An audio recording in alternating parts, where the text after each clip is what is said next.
Welcome to the Get Published podcast, sponsored by Brodie Consulting Group. To get more information about our coaching, publishing, executive ghostwriting, and podcast production services, go to getpublishedpodcast.com. Hello, I am Paul Brodie, and thank you for joining us for another episode of the Get Published podcast, where we help authors get published with a proven system that works. And today, we're being joined by Kelly DiNardo, author of Living the Sutras, a guide to yoga wisdom beyond the mat. Kelly, welcome to the show. Thank you so much for having me. Well, we are thrilled to have you. Are you ready to begin? Absolutely. All right. Question number one. What is the one piece of advice that you would give to a first-time author who is currently writing their book? I think the hardest problem in the beginning is what I call the butt in the chair problem. And especially when you're new to this, or depending on where you are in the publishing cycle, if you have an agent or have a publisher, finding the time and the discipline to put your butt in the seat to actually make it happen can be really challenging. So figuring out what works for you to make that happen is the first important step towards success. So whether it's putting writing on your calendar or creating a space where, your family or roommates or whoever else knows not to disturb you, or if there's some kind of music that helps you block out the rest of the world and just sit down, whatever that may be, I think is really important. And what do you feel is the hardest part about getting published? For my first book, which was a biography of burlesque dancer Lily St. Cyr, I thought the hardest part was finding an agent who believed in the project. Once I had an agent, and it took a while, people didn't think the book would sell. Once I had an agent, it sold pretty quickly. With Living the Sutras, I think it was a little bit easier because I knew the process better. I'd written a couple of books. I'd ghostwritten a few books. So I think, again, for my first book, I think it was just finding an agent. And then with that process, so your books, they were traditionally published, is that correct? Yes, they were. Absolutely. And then I did feel like once I had an agent, and I've switched a few times, but once I had an agent who believed in the process or in the project, whatever I had in mind, then I think the hardest part for me was writing the book proposal. I think it's a necessary evil, right? Not just to sell the project, but it does, since I've been doing nonfiction books, it's really helped me think through my thesis and what I want to say and outline it. So it's made writing the book easier, but it definitely is harder in terms of getting published part of things. So with your journey to actually finding that traditional publisher, so what was your path with that, and how were you able to get that accomplished? Yeah, so with my first book, which is called Gilded Lily, Lily St. Cyr and the Striptease Mystique, this was so long ago, I was writing typewritten letters that got snail mailed to different agents, and I sent a very traditional query letter with an overview, and then if they asked, I would email them my book proposal. And I had quite a few people who were like, "We love your writing, we love your work, but there's no way we can sell this book." But I felt really passionately about it, so I kept trying. Even though it was very flattering, I had some agents ask me if I would work on other projects and if I had other ideas. So I finally found an agent who did believe in the project. He knew who Lily was, which really helped. And he was great. He helped me work on getting the proposal into shape, and then he shopped around. But that process alone took probably about 6 to 8 months of, very constant query letters to send them out. What's the main advice that you would give to someone who is just absolutely set on wanting to go down that traditional path? What advice would you give to them? Well, that's a great question. I'm not really sure. I mean, if that's the path that you want to go on, I would say really know why. What are the advantages and disadvantages? You never want to close an opportunity or close the door to an opportunity without really understanding why and what you think that is going to give you that you can't. Because I think self-publishing has changed so much in the time that I've been writing. Um, so I think there are benefits and negatives to both systems, and I would just say know which one.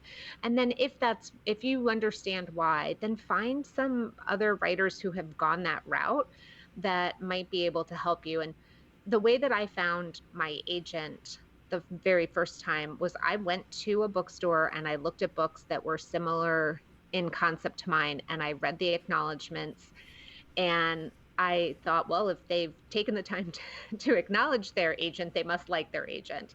And so then I came up with a list of agents through that and researched them and started writing them. And I think you could do the same thing. Like, who are some authors that you admire in your genre, who might be willing to help you? How can you reach out to them? And, you know, I wouldn't say go for whoever is on Oprah's list at the moment. They're going to be too busy, but find some authors who, and writers you admire and who have a similar genre to you, and reach out to them.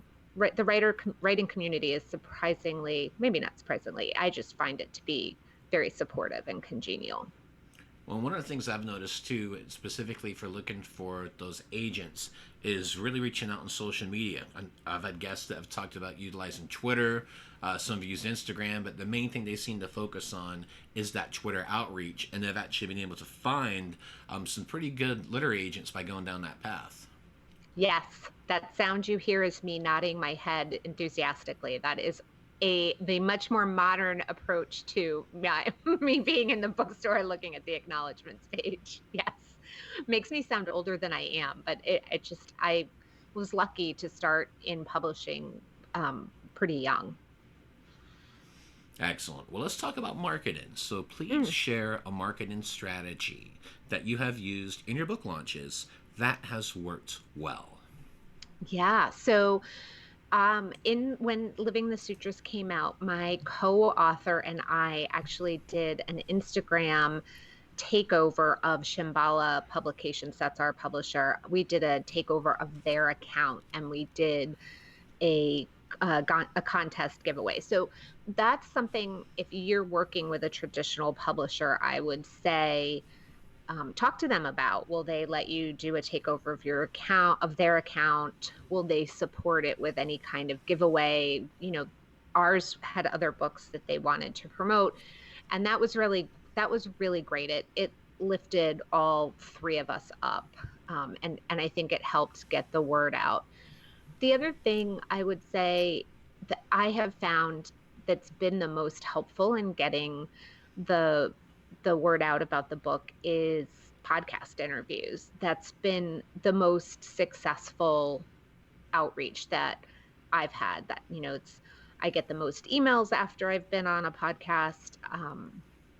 I think it impacts book sales. It just seems to generally support and lift up and bring awareness to the book more than other forms of media. So maybe reach out to favorite podcasts that you like, and ask about being on a guest. Amy and I have a podcast. It's super specific to our book, but launching a podcast is one way to go. It is a lot of work. Paul and I could tell you. So, but it's something to consider. So those would be a couple of things I think that did really well for us. Well, speaking of books, I'd like to know what is your favorite book and what was the number one thing that you learned from it. Yeah, this is a very hard question because, as any book nerd knows, it's very hard to choose between your favorite children, which is sort of what this feels like. Um, I'm gonna go with Little Women because it's the first book I remember feeling so passionate about. And I just thought I still think Joe is this very fierce and inspired character. And for me, it was really maybe it's the first time I remember having a really strong female protagonist in a book. And so that was really remarkable and memorable for me. But there's so many amazing books out there, and there are some that I reread. So that's a tough question to choose, but I'm going to go with Little Women. And for a final question, what is your favorite quote and why? Yeah. So this comes from Song of Solomon by Toni Morrison, who I love. And it's something that Guitar says. And he says, you want to fly, you got to give up the shit that weighs you down. And I think that that's such an amazing reminder in life and in your career, and for writers out there, right? Like, what is the thing that is holding you back in life, or as a writer, or in your family, and how do you give it up so you can fly and be successful? I just love that. Well, Kelly, I want to thank you for being a guest on the show. What is the best way for people to find you online? Yeah, absolutely. They can find me at kellydinardo.com or on Instagram, and that's at Kelly DiNardo, and I promise I respond. Might take me a while, but I do. Kelly, thank you once again for being on the show, and I wish you all the best in your author journey ahead. Thank you, Paul. Thanks again for joining us today. To learn more about how to get your book published with a proven system that works, grab a free copy of my book at getpublishedpodcast.com.